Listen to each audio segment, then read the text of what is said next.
set? Yep. All right. Hi everyone, I'm Miss Bonnie and I'm here to do a couple of STEM junior programs for you, experiments. As you know, we do these experiments every month, and one of the experiments, in fact the very first experiment we're going to do this morning, is very, very similar to one that we did last month with the straw and the glass of water. And it was all about how light goes through water, and it made the straw look like it was bent. Just as I say in all of the STEM junior programs, you've got to remember, experiments don't always work the way you expect they will work. And that's a good thing, because that makes us begin to think and wonder, okay, did I do something wrong? Or maybe my theory, my idea behind this isn't really as accurate as I thought it would be.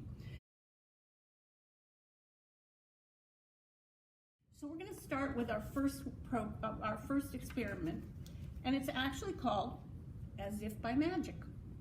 So I take a glass, a clear glass, and I'm going to take some water, and I put it on this plate. I'm not too sure if I'll leave it on there or not. I'm just trying to raise it enough so that you can actually see it when I do something. Now, what happens is I took a plain glass, okay, I added water, just regular water. It does not have to be hot at all. And what we're going to do is we're going to look and see if things, objects or letters or whatever, change as it goes through the water, as you see it and the light goes through the water. Now, ordinarily, I would hold something over here on this side, on the back side of the glass, to see what it's doing. But because I want you to see it, I'm actually going to show it on this side. So when you do this experiment, you want to make sure you're in front of it and you put the object behind the glass, okay? So the very first one I'm going to do is I made an arrow. All I did was take a piece of paper and put an arrow on it. And let's see what happens to that arrow as we begin to look through. So I think you're going to actually have to come over here, Miss Meg, and let's see, is it changing? Now look at the size of that. That's not even an inch long, okay? And I'm putting it over here. Can you see a difference? And what is actually happening? It's probably growing, right? It probably looks a lot longer than what this tiny little arrow is supposed to be. So that's one of the things that you could try. Very, very simple experiment. You can also use letters, okay? I made the letter C here. Let's see if anything happens to the letter C. So here's the C. Now, do you see any changes in that? Probably also is growing a little bit, looks a little bit bigger. Now what I didn't try is, let me see if I put it a little further away from the glass. And does that make a difference? Does that make it look smaller? Does that make it look larger? I don't know, but that's something you could take a look at. The other thing you might want to do is try some other letters of the alphabet. Try a D, because that's actually got one circle or semicircle on one side, and see if that one grows. And does the whole thing grow, or only the semicircle that grows? So again, that's because of the way the light is shining through the glass of water, and that's how it's actually changing your picture. You could even try just a little picture in there and see if the picture itself changes. So again, that all has to do with light and the way light travels through the glass of water. And again, remember, that was very similar to the one we did last month when we used the straw in the water. So that's our As If by Magic experiment. Very simple, it doesn't take much as far as supplies. The next one that I wanted to do with you. Okay, our next experiment is called Sticky Finger, and all you need for supplies are these. And what we're actually going to do, and I have to tell you, I think most people know I don't like spiders, but I'm going to use a spider as an example. You want to take your hand and you want to put it on a table, just like I have it. Now, you could see this is up. The palm is up off the table. Okay, now keep your fingers down. You want to keep your fingers completely down. lift your thumb. You're gonna lift your thumb. I could do that pretty well, right? Now I'm gonna lift the next finger. There's the next one. Then I'm gonna go to the pinky, and I can lift the pinky. Now I wanna take my ring finger and try lifting my ring finger. That's as far as I can do my ring finger.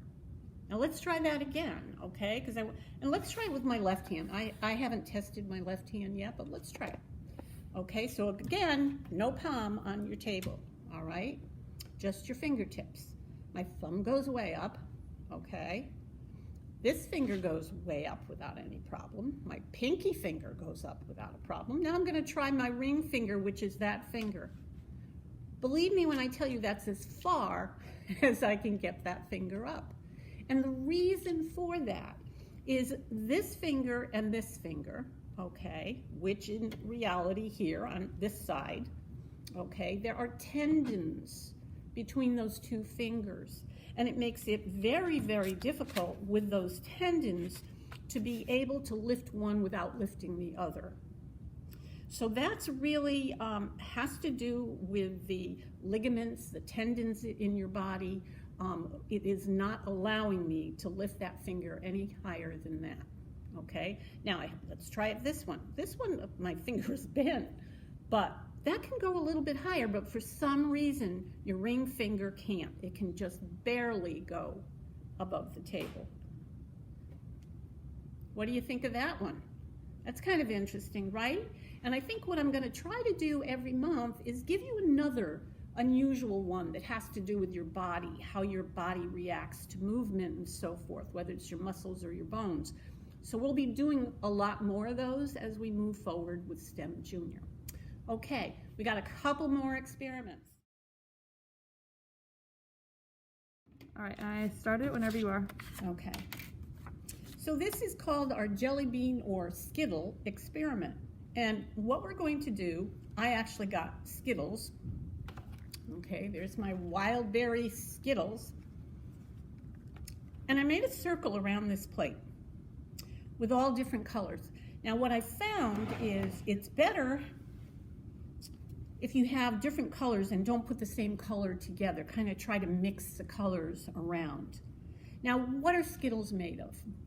Well, a lot of sugar, lots and lots of sugar, and food coloring, basically. I mean, there's some other things, but that and flavorings, that's probably pretty much it. So I put it on a plate, kind of put them around, and now what I'm going to do is just add water to the center of the plate. Now you can either use cold water or you can use hot water. We're only going to do this particular experiment with cold water, but my suggestion is try it with both, okay? Try it once with the cold and then try it again if you don't eat all the Skittles beforehand. Try putting hot water in there and see if anything happens that much faster. So we're gonna try it, and I'm going to try to be very careful and just put it in the middle, not on top of the Skittles, but just kind of in the middle of the plate. And let's see. Now normally, things don't happen right away. They might, but if you look closely and maybe, yeah, if we bring the camera closer, all I did was put it in the middle, but of course this type of plate I had, it's kind of moving. And what we're gonna see, and we'll probably go to another experiment to really see what happens overall, but as you could see, the colors are already coming out. This is almost like a picture of its own, right? It actually is,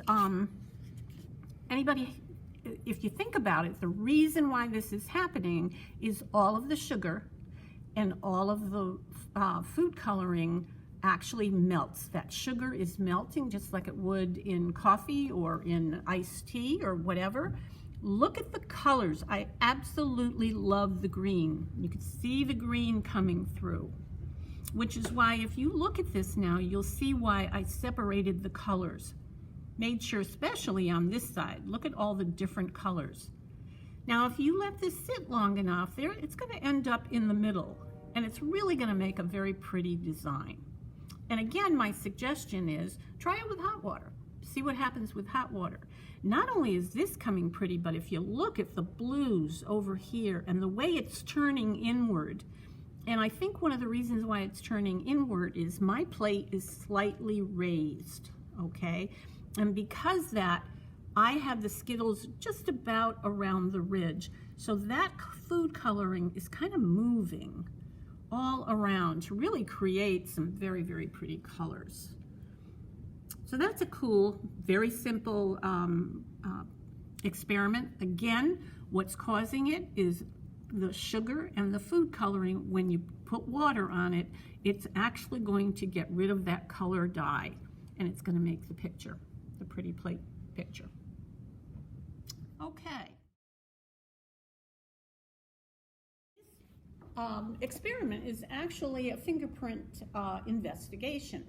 Now, when there is a crime, usually you'll get police or FBI or whomever actually taking fingerprints off of walls, off of door handles, off of glasses, off of anything they could find, because there is often in a database where they can look up the fingerprint and actually figure out who that person was. I'm not in there because I've never been arrested. I'm sure you're not in there, but basically you can see what your fingerprints is all about, as well as your parents or your siblings. Try your brother, try your sister.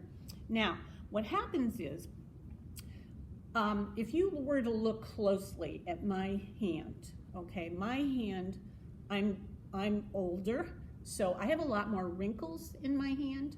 My fingers, I should say, lots of wrinkles, and that's because of age. That's me kind of just being me over a long period of time. I start to get additional lines other than the fingerprints. Fingerprints are still there, but they're not as easy to see. Whereas with your fingerprints, you're going to be able to probably tell which of these types of fingerprints you have. There is one that's called the loop, the whorl, and the arch. And you would have basically one of those three.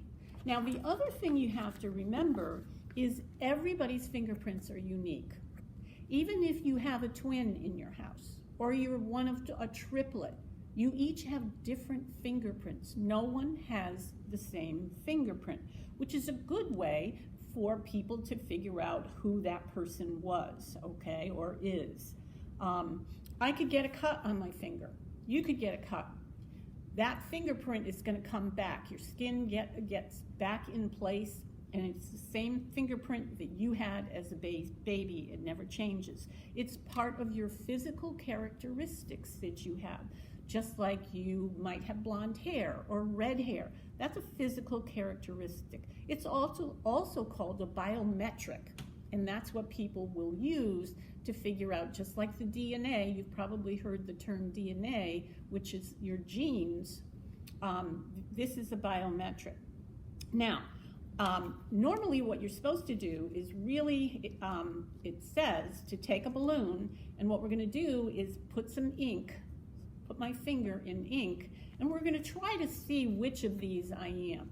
Now, what I've learned as I've been doing this experiment, that even though it's saying I should be able to just put the balloon there and put my finger on it, because I have all those extra wrinkles than anyone else, I've learned that I actually have to kind of slightly blow it up so that maybe we'll have a better chance of seeing what mine are.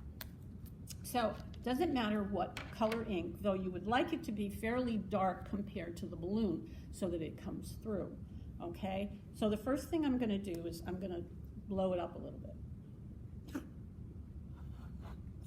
Just enough for me so that maybe we won't see as many wrinkles on mine, okay? And I think I'm going to use, I was using my thumb before, but I do have a lot of ridges. By the way, this isn't only just your fingers. Your toes are the same way. The bottom of your feet have prints that can also be used. Those are all the different things that actually can be used for fingerprints. So I'm gonna, looks like my balloon is starting to fade. Let me try this again. Okay, just enough. And now I'm going to stick my finger, trying to find a good one. Push it down as far as you can with ink, okay? And this is washable ink. So I got enough on my finger, and I'm going to press my finger on the balloon. Okay, so now you can see a little bit of it, but I'm going to blow it up even higher, because if I blow it up higher, we might be able to see even more of my fingerprint and figure out which one I am.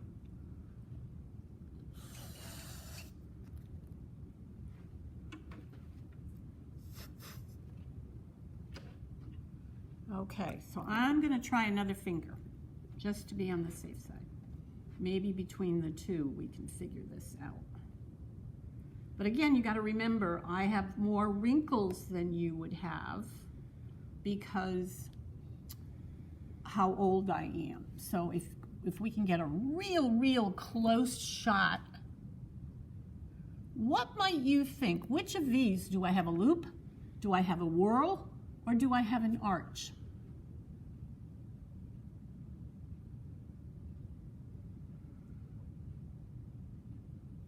Now let me see. I'm going to look real closely. And again, it's very hard.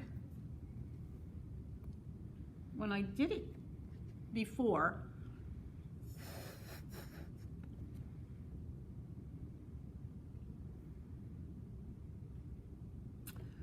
well, I think we probably need to try this one more time. Should I try my finger on the orange one? Yes. All right. Let's do that. All right. So this is what we did. Miss Meg decided to do it because she's a lot younger than I am. And actually, you can really see her fingerprint very well. Do you want me to bring it up close? Nope, I got it. Okay. So if you look at hers, it looks to me like she has an arch. That her fingerprint is more of an arch.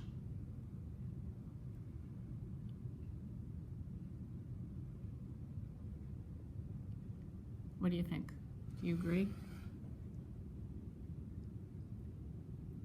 Yeah, there's a little whorl there. Down at the bottom? Maybe, I don't know. Yeah. Now mine is really hard. I would say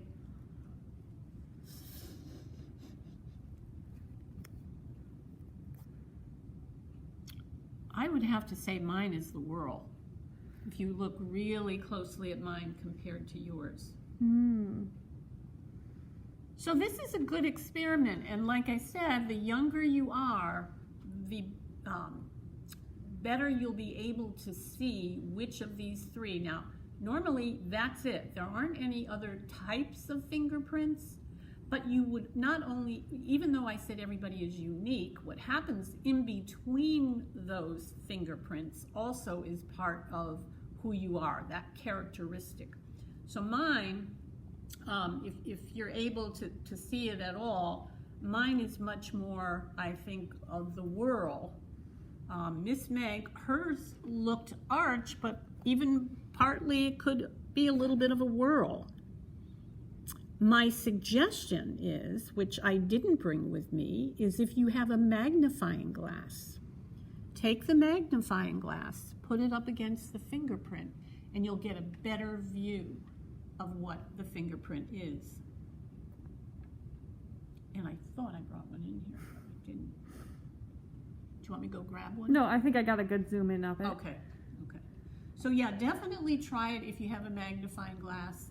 Take a look at it very closely. Try it with other people in your household. If you have a grandmother in your household and a mom, try it with them. See if you see any kind of difference as to, is it more pronounced? Can you see it better? Or are you having more difficulties because their fingers have more wrinkles in them? So that was those are our experiments for this month. I hope you enjoyed them. Please try them and let me know how they came out. You know, try it with the hot water. I think maybe we could get one more shot of what's happened to our Skittles. A lot of the bright colors are now gone, and they've really internally in here have mixed more and have become a brown, but early on the colors were absolutely beautiful.